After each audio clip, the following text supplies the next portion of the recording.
Hello बच्चों, आप सभी का स्वागत है एसएस कोचिंग क्लासेस में। मैं राम सिंह। हम लोग कक्षा 10 का अध्याय नंबर 3.2 पढ़ रहे हैं, जिसमें हमने दूसरे क्वेश्चन के 3 सवाल हल कर लिए थे। आज चौथा सवाल हम लोग हल करेंगे। 2 सवाल बचे हुए हैं, चौथा और पांचवा, उसको हम लोग हल कर लेंगे। तो आज जो चौथा सवाल है आपके सामने बोर्ड पे लिखा गया है। बहुत अच्छा सवाल है, बैंक से रिलेटेड सवाल है। क्वेश्चन में कहा गया है कि मीना रुपए 2000 निकालने के लिए एक बैंक गई। उसने खजांची से 50 और रुपए 100 के नोट देने के लिए कहा। मीना को कुल नोट प्राप्त किए। तो कितने नोट प्राप्त किए थे? 25 नोट प्राप्त हुए हैं। तो यहाँ पर मैं लिख देता हूँ, भूल गया लिखने के लिए। तो कितने? कुल 25 नोट प्राप्त किए। ज्ञात कीजिए कि रुपए 50 और रुपए 100 के कितने नोट प्राप्त किए। आप लोग बैंक जाते हैं, बैंक में आप गए, मान लीजिए कैशियर से आपको 2000 रुपये लेने। कैशियर खजांची का मतलब जो पैसा देता है। तो आपने वहाँ पे डिमांड रखी कि मुझको 100 और 50 के नोट चाहिए, मतलब इतने नोट हमें दे दीजिए 100 और 50 के, उसमें 2000 रुपये कंप्लीट हो जाए। तो खजांची ने क्या किया? 100 के नोट निकाले, 50 के नोट निकाले और 2000 रुपये दिए। लेकिन जो 2000 रुपये आपको दिए, तो उसमें कुल कितने रुपए थे, कितने नोट थे? 25 नोट थे। ये बात क्लियर हो गई। तो अब हमें ये बताना है कि मीना को जो 2000 रुपये में 50 के नोट मिले वो कितने थे, और 100 रुपये के नोट मिले वो कितने थे। ये हमको पता है। भाई खजांची के पास हम जाते हैं, भैया कहते हैं हमें 500 का नोट चाहिए। अभी वो यहाँ पे 500 का बोल देता। अगर 500 का में बोलता तो कितने नोट मिलते? 4 नोट मिलते। वो बोलता कि हमें 200 के, मतलब 200 के नोट चाहिए, तो कितना नोट मिलता? 10 नोट मिल जाता, 2000 हो जाते हैं। लेकिन उसने डिमांड क्या रखी है कि 100 रुपये का नोट चाहिए और 50 रुपये का हमें नोट चाहिए। तो कितना नोट मिला? तो इसके लिए हमने कहा, जब भी हम सवाल लगाते हैं जो हमें ज्ञात करना होता है, उसी को हम लोग माना की करके मान लेते हैं। तो हम यहाँ पर क्या लिखेंगे? तो हल में हम क्या लिखेंगे, ध्यान से देखो। माना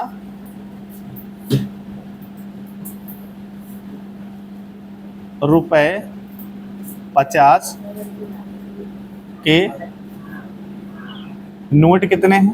x, तथा रुपए 100 के नोट कितने बेटा? y है। यानी हमने ये मान लिया कि जो मीना को 2000 रुपये मिले हैं उसमें 50 के x नोट हैं, और जो 100 रुपये के हैं वो बेटा कितने हैं? y नोट हैं। ठीक है। अब यहाँ पर अगर हम चले अकॉर्डिंग टू क्वेश्चन, उसने क्या कहा है कि कुल नोट उसको कितना मिला है? 50, सॉरी कुल नोट कितना मिला बेटा? 25 मिला है। 50 नहीं मिला, कितना मिला है? कुल नोट 25 मिला हुआ है, जिसमें से 50 के भी नोट हैं और 100 के भी नोट हैं।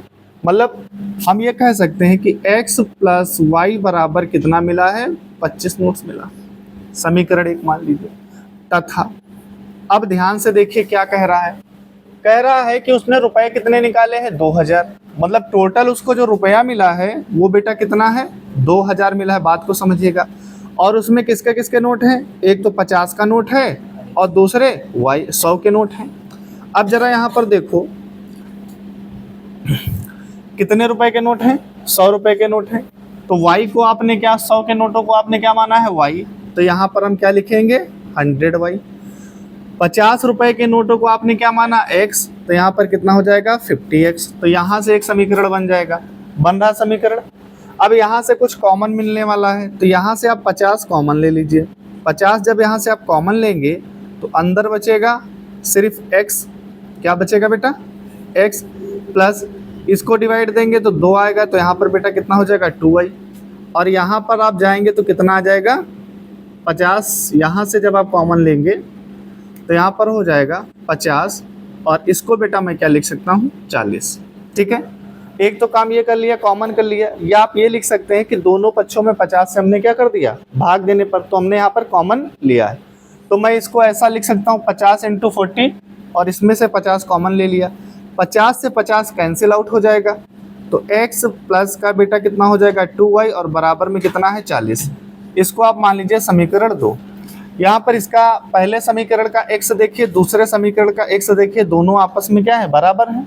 तो बराबर है तो क्या करेंगे, खच खच खच काम खत्म कर देंगे। तो हम क्या लिखेंगे, समीकरण 1 से 2 को क्या कर देंगे बेटा, घटा देंगे। तो समीकरण 1 से क्या है, 1 क्या है, x प्लस वाई बराबर बेटा कितना दिया है, 25। समीकरण 2 क्या है, x प्लस 2y बराबर कितना दिया है, 40। अब यहाँ पर हमने क्या किया, घटाने पर तो सबके चिन्ह बदल जाएंगे। क्लियर है, सबके चिन्ह क्या हुए, बदल गए। ये x से x कट जाएगा, 2y में से एक y जाएगा तो माइनस का y बचेगा। क्लियर है बेटा। और यहाँ 40 में से 25 जाएगा तो यानी माइनस का 15, तो ये यहाँ से कैंसिल आउट हो जाएगा। तो y बराबर कितना आ गया, 15। तो y हमने किसको माना था, 100 को y माना था। तो यानी 100 के कितने नोट है बेटा, 15 नोट है। ठीक है। अब यहाँ पर इसी y के मान को आप कहीं पे रख दीजिए, चाहे समीकरण 1 में रखता हूं तो y का मान समीकरण 1 में रखने पर, तो y का मान समीकरण 1 में क्या करने पर, रखने पर। तो समीकरण 1 क्या है, तो ये x है, y की जगह पे कितना रखना है बेटा, 15, और बराबर में कितना है, 25। इसको इधर ट्रांसफर कर देंगे तो यहाँ पर हो जाएगा 25 माइनस 15, तो x बराबर कितना आ जाएगा, 10। तो हम क्या ले सकते हैं, अतः मीना को रुपए 50 के 10 नोट तथा रुपए 100 के 15 नोट प्राप्त किए। ये आपका आंसर हो जाएगा। अभी आप यहाँ पे जोड़िए, 15 नोट y के हैं, 10 नोट x के हैं, तो टोटल 25 नोट हुआ कि नहीं हुआ। ठीक है। अब अगर यहाँ पर आप x की जगह पे 10 रखोगे तो 50 दाम 500 ये हो जाएगा, और y की जगह पे आप कितना रखोगे बेटा, 15 रखोगे, तो 100 का 15 से मल्टीप्लाई कराओगे 1500, और 1500 में 500 जोड़ोगे तो 2000 हो जाएगा। मतलब हमारे जो आंसर है वो बिल्कुल करेक्ट है। तो ये चौथा सवाल था एक्सरसाइज 3.2 का, 3.3 का है, 2 नहीं है बेटा, ये 3.3 है। तो 3.3 का ये दूसरे का चौथा सवाल था, इसको आप लोग जल्दी से नोट कर लीजिए। देखिए बेटा, अगला क्वेश्चन है, इससे पहले भी जो क्वेश्चन आपने किया बहुत अच्छा क्वेश्चन था। देखिए, हो सकता है कुछ बच्चों को क्वेश्चन ना समझ में आया हो, तो आप उस वीडियो को दोबारा ज़रूर देखिएगा। ये प्रॉब्लम्स वाले सवाल ऐसे होते हैं कि जब तक आप बेटा प्रैक्टिस नहीं करेंगे तब तक ये नहीं आएंगे। और गणित आपका एक ऐसा सब्जेक्ट है जिसमें प्रैक्टिस बहुत ज़रूरी होती। जैसे हम क्रिकेट खेलते हैं तो क्रिकेट की प्रैक्टिस करते हैं। देखो भैया, बड़े से बड़ा खिलाड़ी होता, मैच शुरू होने से पहले क्या करता है, प्रैक्टिस करता है। तो जितना ज़्यादा आप प्रैक्टिस करेंगे उतना बेहतर आप कर पाएंगे। तो प्रैक्टिस का सारा खेल है भाई, कोई कम पढ़ा लिखा या कोई ज़्यादा पढ़ा लिखा नहीं होता, सारा खेल प्रैक्टिस का होता है। आप जितनी ज़्यादा प्रैक्टिस करेंगे आप उतना बेहतर बनते जाएंगे। अगला क्वेश्चन आपको देखने में लग रहा है इतना भारी भरकम सवाल दिया गया है, लेकिन सवाल बहुत इजी है, बहुत अच्छा सवाल है। क्या कहा गया है, एक लाइब्रेरी यानी पुस्तकालय का मतलब होता है लाइब्रेरी। आप लोगों के कॉलेज में भी, आपके लोगों के स्कूल में क्या है, लाइब्रेरी है। और वहाँ पर देखते हैं कि बहुत सारे बच्चे जाते हैं, वहाँ से बुक लेके आते हैं। लेकिन यहाँ पर जो ये लाइब्रेरी है वो स्कूल वाली लाइब्रेरी नहीं है, एक ऐसी लाइब्रेरी है जहाँ पर किराया पड़ता है किताबों का। आप किताब लेके आएंगे, आप जितने दिन रखेंगे, मतलब आपने वहाँ से किताब लिया तो कुछ दिन के लिए तो किराया नियत रहता है कि इतना किराया आपको देना ही देना है। लेकिन अगर आप अतिरिक्त दिन रख रहे हैं तो वहाँ पर भी कुछ किराया आपको देना पड़ेगा। ठीक है, ये बात आपको समझ के चलनी है। क्या कह रहा है क्वेश्चन में, देखिए कि किराए पर पुस्तकें देने वाले किसी पुस्तकालय के प्रथम 3 दिनों का एक नियत किराया है। यानी पहले 3 दिन का किराया फिक्स है। 10 रुपया होगा तो 10 पड़ेगा, 15 होगा 15 पड़ेगा, 50 रुपये होगा 50 रुपये पड़ेगा, यानी वो किराया फिक्स है। फिर आप चाहे वो बुक 3 दिन रखो, चाहे 2 दिन रखो, चाहे 1 दिन रखो, लेकिन वो आपको उतना किराया देना पड़ेगा। लेकिन अगर 3 दिन के अतिरिक्त आप किताब चौथे दिन भी रख लेते हैं, 5वें दिन भी रख लेते हैं, तो आपको कुछ ना कुछ किराया देना पड़ेगा।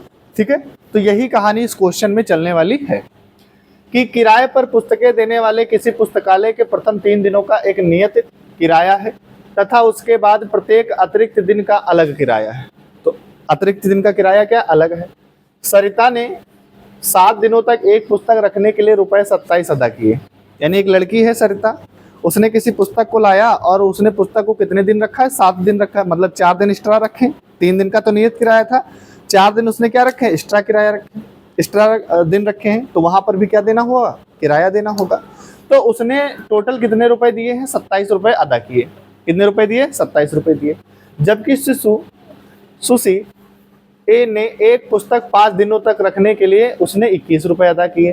तो नियत किराया तथा प्रत्येक दिन का अतिरिक्त किराया ज्ञात कीजिए। मतलब नियत किराया कितना होगा, अतिरिक्त दिनों का किराया कितना होगा, ये हमें पता करना है।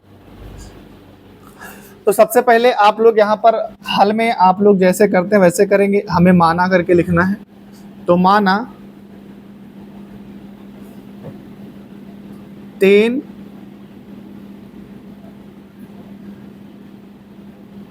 दिनों का नियत किराया कितना बेटा, तो मान लेते हैं ₹X, कितने रुपए है, X है, तथा प्रत्येक,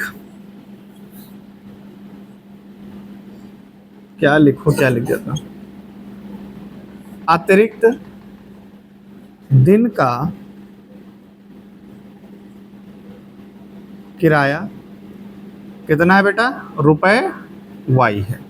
ठीक है, तो प्रथम लिख लो, यही तो कहा है प्रथम, तो यहाँ पे हम प्रथम लिख लेंगे।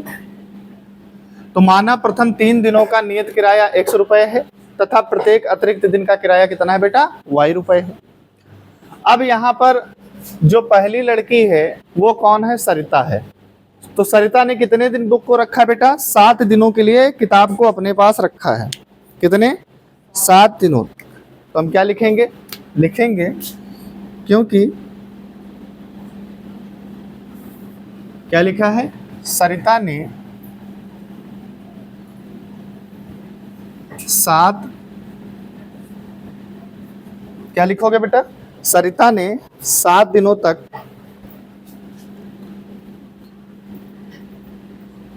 पुस्तक रखने का किराया दिया। तो 7 दिन उसने पुस्तक को रखा है और कितना किराया दिया है बताइए जरा, 27 रुपए दिए। तो यहाँ पे आप क्या लिखोगे, ₹27। अब यहाँ पर ये जो इसने 7 दिन किताबें, 7 दिन के लिए कोई पुस्तक अपने पास जो रखी है बेटा, तो उसमें क्या है, नियत किराया भी शामिल है। क्या है, नियत किराया भी शामिल है, और साथ में बेटा क्या है, प्रत्येक दिन का अतिरिक्त किराया भी शामिल है। और टोटल रुपए उसने कितने खर्च किए हैं, 27 खर्च किए हैं। अब जरा बताओ, X क्या था, पहले नियत 3 दिन का किराया था, तो वो X हो जाएगा। उसने कितने दिन एक्स्ट्रा रखे हैं, 4, तो 4 दिन एक्स्ट्रा रखे, इसलिए से यहाँ से कितना मल्टीप्लाई हो जाएगा, 4। तो ये हो गया 3 दिन और प्लस ये कितना हो गया, 4 दिन। अतिरिक्त दिन कितना है, Y है, और कितने अतिरिक्त दिन उसने रखे हैं, 4, तो कितना हो जाएगा, 4Y हो जाएगा। क्लियर है इतनी बात। तो यहाँ से आपका क्या बनेगा, समीकरण 1। कोई तकलीफ यहाँ तक नहीं। अब फिर यहाँ पर क्या है, आगे लिखोगे, तथा सुशी ने कितने दिन रखा है, 5 दिन। तो यहाँ पर क्या लिखोगे, 5 दिनों तक, यही लिख देना है, पुस्तक रखने का किराया दिया। कितना दिया उसने बेटा, तो रुपए उसने दिए हैं 21। ठीक है, अब इन 5 दिनों में 3 दिन तो नियत वाले हो जाएंगे, तो मतलब क्या हुआ, X, और अतिरिक्त दिन कौन है, Y, और कितने अतिरिक्त दिन है, 2, तो कितना हो जाएगा, X + 2Y, और बराबर कितने रुपए खर्च किए हैं, 21। इसको मान लो आप समीकरण 2। ये सिचुएशन अगर आपकी बन जाती है तो आपका सवाल बिल्कुल आसान हो जाता है। हुआ इतना आसान।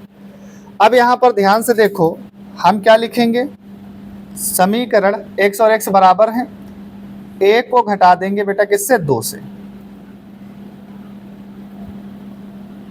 तो जब 1 को 2 से घटाओगे तो कितना हो जाएगा, X + 4Y, और बराबर में बेटा कितना है, 27 दिख रहा है, और x प्लस बेटा कितना है 2y और बराबर में 21, घटाने पर है तो चिन्ह क्या हो जाएंगे, बदल जाएंगे। दिख रहा है सबको, ठीक है।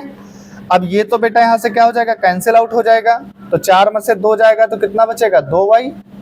और देखो हाँ यहाँ पर क्या 27 में से 21 जाएगा तो कितना बचेगा 6, तो 2 1 9 2 2 3 6। तो यहाँ पर हमें क्या मिलने वाला है, तो हमें यहाँ पर y का जो मान मिल गया है बेटा कितना मिला है 3। तो यानी प्रत्येक दिन का जो अतिरिक्त किराया है वो कितना है 3 रुपए है, ठीक है। अब ये y का मान आप चाहे समीकरण 1 में रख दो चाहे 2 में रख दो, तो 2 में रखते हैं, थोड़ा सा गुणांक छोटे हैं उसके तो आसानी हो जाएगी। तो x का मान समीकरण 2 में क्या करने पर मेरे बच्चे, रखने पर, रख दो भाई, पुट करो जल्दी से, रखो रखो रखो।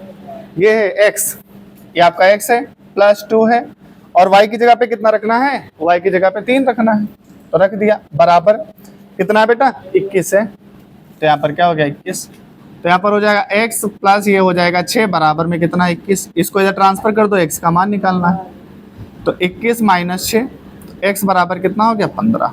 ओ गजब की बात है भैया, क्या बात आ गई कि भैया पहले 3 दिनों का किराया जो है वो कितना है 15 रुपए है। कितना है मेरे बच्चे 15 रुपए आया है, और प्रत्येक दिन का अतिरिक्त किराया कितना है 3 रुपए है। अब जरा इसको यहाँ पे रखो, क्या सही सिचुएशन साबित हो रही है, तो ये तो 15 हो जाएगा, ठीक है। और 4 3 12, y की जगह पे 3 रखोगे तो 12 और 15 कितना हो जाएगा 27। क्लियर है, यहाँ पे देखो ये 15 और 3 दूनी 6, तो 15 6 21, मतलब हमारे आंसर सही हैं। तो हम क्या लिखेंगे, हम लिखेंगे अतः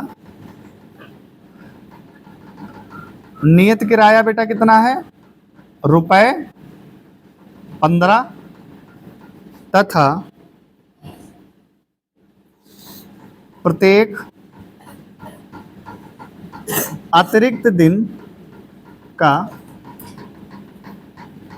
किराया कितना है बेटा ₹3 है। ये आपका आंसर हो जाएगा। ये लास्ट में लिखना इसलिए जरूरी होता है, तो आगे एग्जामिनर की डायरेक्ट इसी पे नजर जाती है और वो देखता है कि भैया यहाँ पर आंसर सही है, और वो आपका पूरा सवाल सही कर देता है। तो इस तरीके से हमने बेटा अध्याय नंबर 3 पूरी तरीके से कंप्लीट कर लिया है। अध्याय नंबर 3.2 के पहले के जो सवाल हैं, पहला जो क्वेश्चन है उसके सवाल विलोपन या प्रतिस्थापन विधि से आपको हल करना था, तो वो सवाल यहाँ पर हमने नहीं कराए हैं। उन सवालों को आपको स्वयं हल करना है, क्योंकि हम पीछे प्रतिस्थापन विधि और विलोपन विधि दोनों पढ़ के आए हुए हैं। और यहाँ पर ये जो सवाल हमने हल किए हैं, ये कौन सी विधि से हल किए हैं, तो ये बेटा हमारी विलोपन विधि है। तो उम्मीद करता हूँ कि आप लोग जो 3.3 के पहले क्वेश्चंस के जो हमारे सवाल हैं उनको हल कर लेंगे। तो आज की क्लास को यहीं पे समाप्त करते हैं, मिलेंगे नेक्स्ट क्लास में नए चैप्टर के साथ। तब तक के लिए जय हिंद। जल्दी से इसको नोट कर लीजिए।